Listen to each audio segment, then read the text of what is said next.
and Detection Unit sa Camp Carigal ang ilan sa mga suspect na ngayon ay mahaharap sa kasong paglabag sa Anti-Hazing Law of 2018.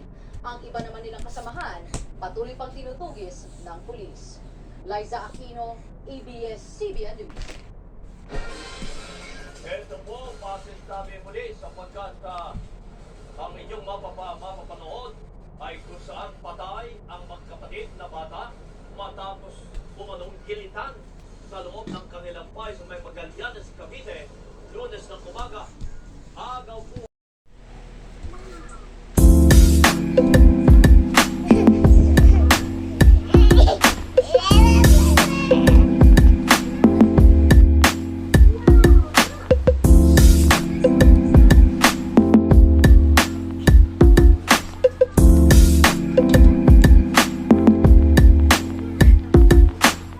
Cute naman ang nawa.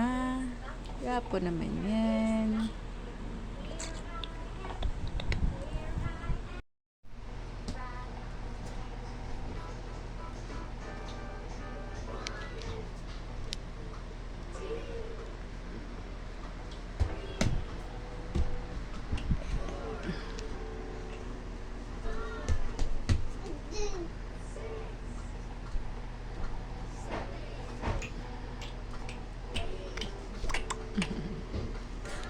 Hmm?